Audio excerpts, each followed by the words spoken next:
Hello everyone, hope you all are doing very well. Today it is another video, and in this video I try to share something which is very beneficial and which is very informative for you all. Actually, we know that Independence Day is about to come, but we should know about our national flag properly. কিভাবে জানবো? আমাদের national ফ্ল্যাগেরও একটা history আছে, তো সেই হিস্ট্রিটাই আজকে আমি তোমাদের সাথে শেয়ার করব। সেই হিস্ট্রিটা কি? বর্তমানে যে তিনটে কালার আমরা দেখতে পাই, সেই তিনটে কালারের মাঝখানে একটা অশোক চক্র থাকে। সেই তিনটে কালার কি? প্রথমত সেই তিনটে কালার আমরা যেটা দেখতে পাই সেটা হচ্ছে গেরুয়া, সাদা, সবুজ, তাই তো?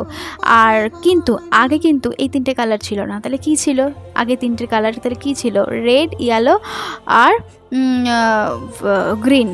আর যে সিম্বল যে ছিল সেটা ছিল মুন আর 8টা পদ্ম ফুল। সেই 8টা পদ্ম ফুল কিন্তু সেই 8টা ব্রিটিশ প্রভিন্সেসকে ইন্ডিকেট করতো। আর যে মুন ছিল সেটা কিন্তু হিন্দু মুসলিমের মধ্যে যে বন্ধুত্বতা, সহোদর ভাব, ভ্রাতৃত্ব ভাব সেটাকে ইন্ডিকেট করতো।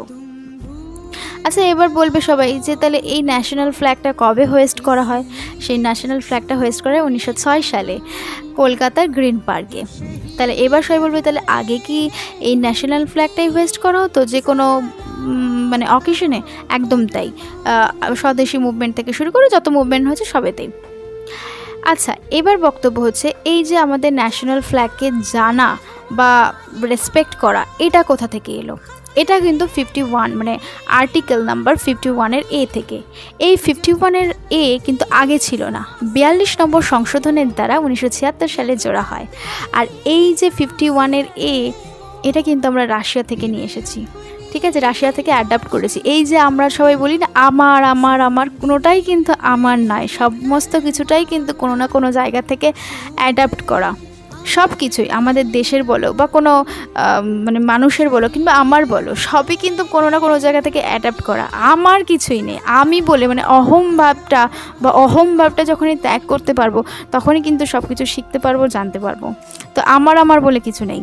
তা আমরা দেখতেই পেলাম যে আর আমাদের কনস্টিটিউশনের যত কিছু মানে রয়েছে সব কিছুই কিন্তু বাইরের থেকে অ্যাডাপ্ট করা হয়েছে।